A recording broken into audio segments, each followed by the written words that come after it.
Today we're going to be checking out another city in the UK. This one, Manchester. Oh yeah, it would be cool to see what they got in store for us in Manchester, because that's probably a place that we would go to if we went back to the UK. Definitely. Just kind of stop through, see what's going on, and hopefully this will teach us some of the places we got to do or we got to see.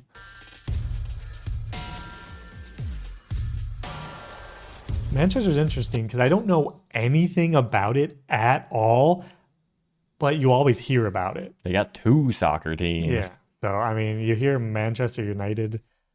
What's the other one? Manchester City. Okay. So you hear about like that type of stuff, and then you just hear the name of the city and then like people that are from that place. But I don't think I've ever even seen what it looks like. I couldn't tell you what it looks like either.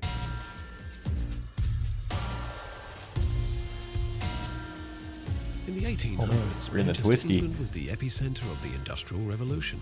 Manchester's story is often shrouded in the smog and soot of Charles Dickens' novels, but this is a city with a glorious past and perhaps an even greater future. Oh, okay. Looks cool. Oh. It's been said, what Manchester thinks today, the world thinks tomorrow. Manchester is a city of firsts. This is the world's first truly modern city, the place where mankind first split the atom, the birthplace of the first modern computer. Manchester's story begins... I don't know if this is a sin to say, but it definitely has that like cool streets of London vibe to it. Yeah. Like it looks like it would be fun to just walk around like we did when we were in London. Here, in Castle Field, where the many chapters of the city's story merge into one. That's cool. Explore the remains of the Roman fort, built to guard an ancient river crossing. Wander the banks of the Bridgewater Canal, whose completion in 1761 is regarded as the beginning of the Industrial Revolution.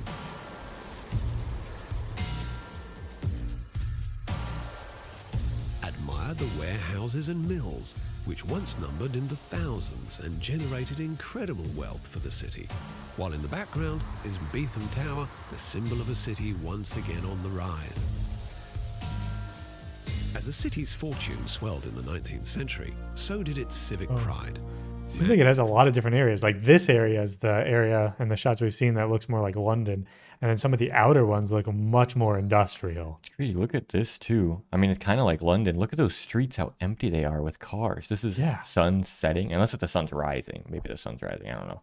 But I was surprised too, just in London, how you could just walk everywhere. Streets were never busy with cars and stuff. It's crazy. Because it's so walkable. And the tube in London was so all-inclusive. I mean, there would be tube stations like 500 meters apart sometimes. Crazy. As the city's fortune swelled in the 19th century, so did its civic pride.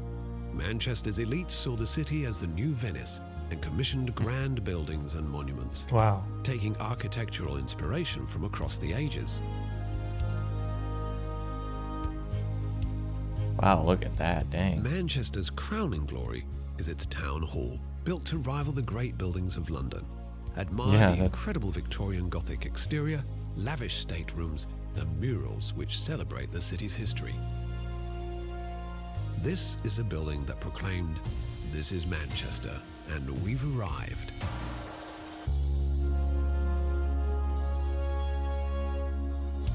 For 2 centuries, Manchester's merchants went on a spending spree, scouring the world in search of cultural treasures to fill their stately homes. Many of these treasures now reside in the city's museums and galleries.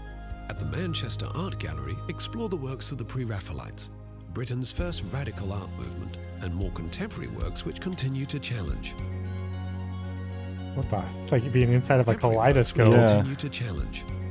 Like the Museum of Illusions. Is that a pig-human hybrid right there? Alex Jones was right. It's a bat? Human hybrid. Oh, Alex Jones didn't mention those. Dang. Because you know what they say. Manchester's one day ahead. What happens in Manchester the next day happens in the rest of the world. I don't remember exactly what it was. And this swan is murdering the bat-human hybrid. All right. So tomorrow everyone's going to have weird art like that. Yep. Okay.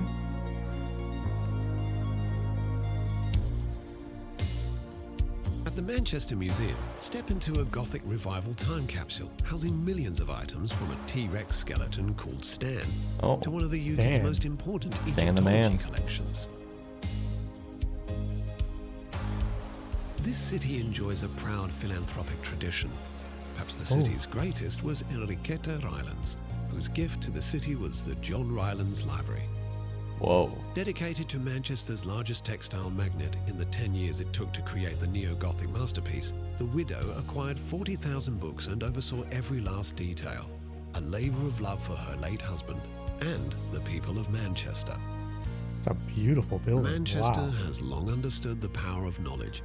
In 1653, the Cheetham Library became the country's first free public library and has been open to all ever since. Whoa, those are ancient. Looks like the books that the Maesters have in Game of Thrones. Yeah, they pull it open, it's like dusty.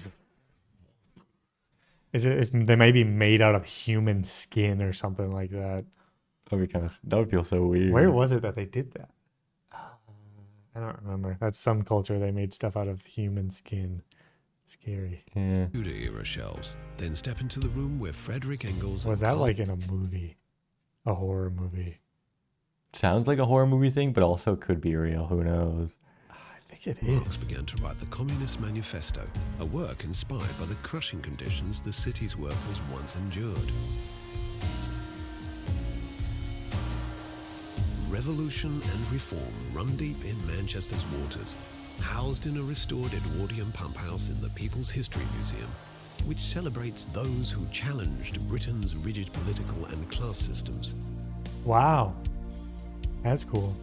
Stand before the simple desk where You Paine... need that history to be taught so the people can fight back. We need that in America for sure. It's interesting you even mentioned that the church or whatever was, or not the church, the library was donated by the person or whatever, Yeah. so... Good deeds happening in Manchester. And the rights of... It's the city of... Shoot, I already forgot what it was called. Of enlightenment? Forward thinking? I don't know. Something about people that are smart. Man, a book that helped ignite the revolutionary fires in America and France. And that is interesting that in the UK, we saw it in London, they had Karl Marx's grave.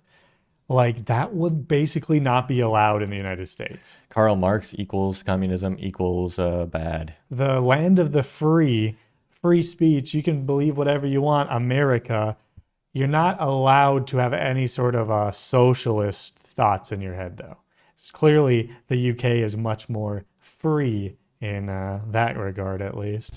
At the world's oldest surviving railway station, you'll find the Museum of Science and Industry.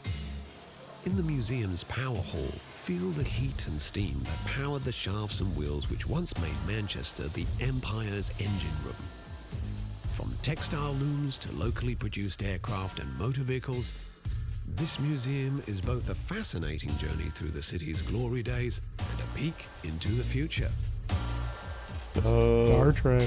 SS Enterprise. The Imperial War Museum North is designed to resemble the shards of a world shattered by conflict. Manchester knows well the horrors of war. During the Manchester Blitz, thousands of German bombs rained down upon the city. Oh, In typical never heard of the Manchester Mancunian Blitz. fashion, this museum strips away the pomp and glory of war and reminds us instead of its human cost. After the 1950s, Manchester's fortunes went into a serious Little decline. Peter Street. After the 1950s, Who's Little Peter and why did he get a street named after him? It was actually insulting somebody. It was a person who thought he was very cool and his name was Peter and they called it Little Peter Street. Or it's because he has a little Peter. Manchester's fortunes went into a serious decline and the city was all but written off as a post-industrial basket case. But in recent decades, the city began to awaken once more, largely thanks to its youthful creativity. A succession of bands like Joy Division, The Smiths, The Stone Roses and Oasis shook up the foundations of popular music and put Manchester back on the map. Explore the city's incredible musical heritage in areas like the Northern Quarter and pick up some rare vinyl along the way. Then head to The Village, around Canal Street, which perfectly encapsulates the Mancunian ideals of tolerance, self-expression and good times. Wow. Nice. But if there is one source of pride that truly unites this city, it's its two football clubs, Manchester City and Manchester United. In 1968, Manchester United became the first English club to become European champions. Today, the club enjoys a global fan base in the millions. Learn more at the National Football Museum in the city centre. Or So is that like one of the games where, depending on who they're playing, if we went there, it would get violent potentially? I don't know if they have such supporters, and it's even like mentioned in this video. Maybe Because you hear about that, like the UK football games, they have to like have the two teams sit on different sides, have different entrances because they'll fight. Yeah, that's crazy. Still, time your visit for. So if we went there, we just have to go to the home team. What if it's Manchester United versus Manchester City? Yeah. What do you do? And what if you like, is there going to be like gatekeepers there that are like, hey, what team do you support? Yeah. We're like, American. we're not from here. Match at Old Trafford, Manchester's theatre of dreams since 1910. Nike swoosh. Manchester may no longer be England's industrial powerhouse, but it's a city that's never stopped dreaming. Right across the city, daring new projects, innovations and ideas continue to capture the world's attention. In this city of firsts, the only question is, what will Manchester do next? Who knows? Wow. Some of those streets look absolutely spectacular. How big is it? Like the population of Manchester? 'Cause there's a pretty big city based off of that. That's a lot of people. England has a big population, and it's the second biggest city, I think. So Millions. definitely millions.